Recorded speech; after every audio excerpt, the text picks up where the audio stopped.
गलतियाँ हर इंसान से होती हैं। कुछ गलतियों को एक्सेप्ट करके हम सुधार लेते हैं, पर हमें कभी ऐसी गलती की सज़ा मिले जो हमने अनजाने में की हो। तो 27 साल की और 2 बच्चों के साथ इवाना अच्छी लाइफ जी रही थी।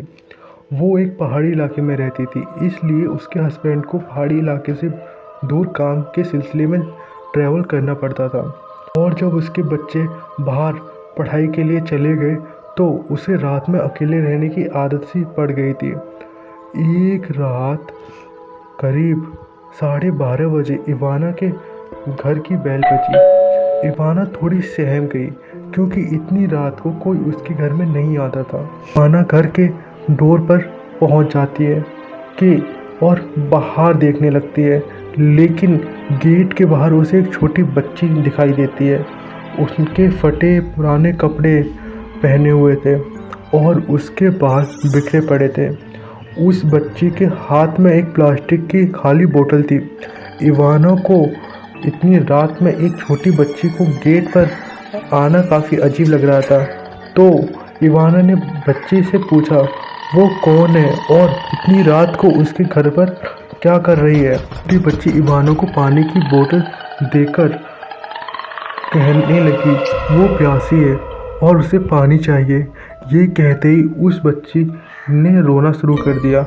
उसने इवाना से कहा उसे सुबह से पानी नहीं पिया है। एक छोटी बच्ची को रोते देख इवाना उस पर तरस आ गया।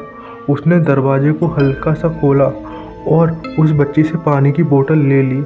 उसे इंतज़ार करने को कहकर वो पानी भरने के लिए चली गई। जब वो वापस आई तो देखा गेट पर अब कोई भी नहीं है। वो बाहर आई और देखने लगी, लेकिन उसे वो बच्ची कहीं दिखाई नहीं दी। इवाना वो बोतल गेट के बाहर छोड़कर ही गेट के अंदर आ गई। उसे ये सब अटपटा तो लगा, पर उसे बहुत तेज नींद भी आ रही थी, इसलिए वो बेड पर जाकर सो गई। रात बहुत हो चुकी थी। उस पहाड़ी इलाके में एकदम खामोशी छा गई थी। वो गहरी नींद में सो रही थी। उसने करवट ली तो उसका पैर किसी चीज़ पर जा गिरा। जब उसने आंखें खोली तो उसके होश उड़ गए थे। उसके बगल में वही फटे कपड़े और बिखरे बालों वाली लड़की लेटी हुई थी। इवाना को देखकर हंसे जा रही थी। ये देखकर इवाना का दिल दहल गया और वो घबराहट में चिल्लाते हुए बेड से उठ खड़ी हो गई।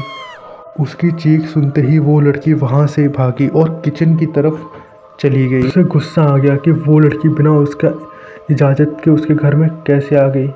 इवाना गुस्से से उसके पीछे पीछे किचन में भागी, लेकिन वहाँ किचन में कोई नहीं था। इवाना को लगा कि वो लड़की शायद वहीं कहीं छुप गई हो। वो धीरे धीरे किचन के सारे अलमारी चेक करने लग गई, लेकिन वो लड़की किचन में किसी अलमारी में भी नहीं थी। इवाना को कुछ समझ नहीं आ रहा था, लेकिन जो होने वाला था उसका तो उसको बिल्कुल अंदाज़ा भी नहीं था। अचानक लाइट्स ब्लिंक करने लग गईं, कभी जल रही थी कभी बुझ रही थी, और किचन में सारी अलमारियां खुल बंद होकर बजने लगी। अलमारी से एक एक करके सारे बर्तन नीचे गिरे और अजीब सी आवाज़ें गूंजने लगी, और एक चाकू तो इवाना को लगते लगते बचा। इवाना शॉक थी और वो अजीब से हालात देख रही थी। कुछ समय बाद अलमारियों का बजना बंद हो गया, लेकिन लाइट अभी भी जल बुझ रही थी। अचानक से किचन सिंक से खून निकलना शुरू हो गया था और छत पर से खून की बूंदें टपक रही थी, टप टप टप उस पर गिर रही थी। तभी इवाना को अपने पीछे से उस छोटी लड़की की हंसने की आवाज़ आई। वो मुड़ी तो देखा वो उसकी हालत पर हंस रही थी।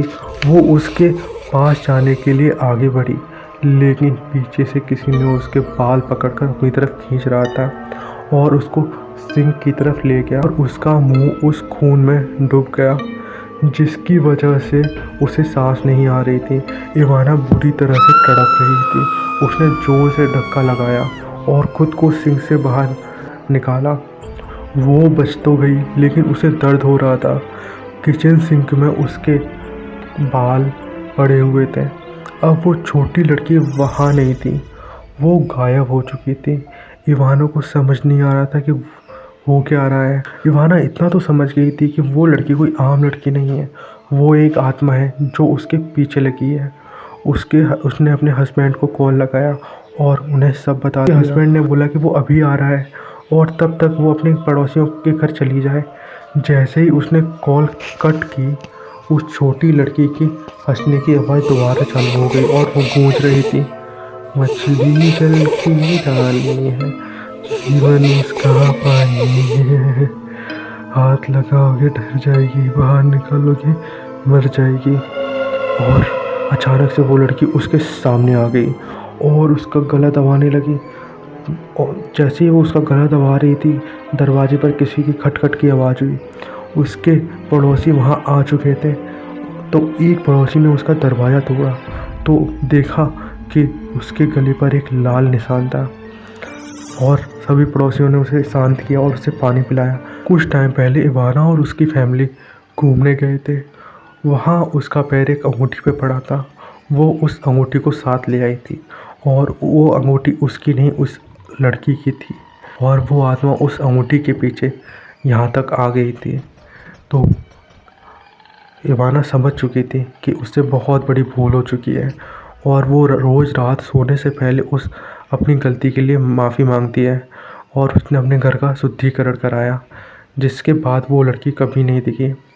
कभी कभी हमें बाहर बहुत सारी चीज़ें मिलती हैं, लेकिन वो हमें कभी घर पे नहीं लानी चाहिए, क्योंकि वो हमारी नहीं है। क्या पता उस पर किसी आत्मा का साया हो। हेलो दोस्तों, I am your host Bakshi and आप लोगों का बहुत बहुत स्वागत है पॉडकास्ट एंड ब्लॉग के चैनल पर। ये था हमारा 75 डेज का 13वां दिन। Love you all.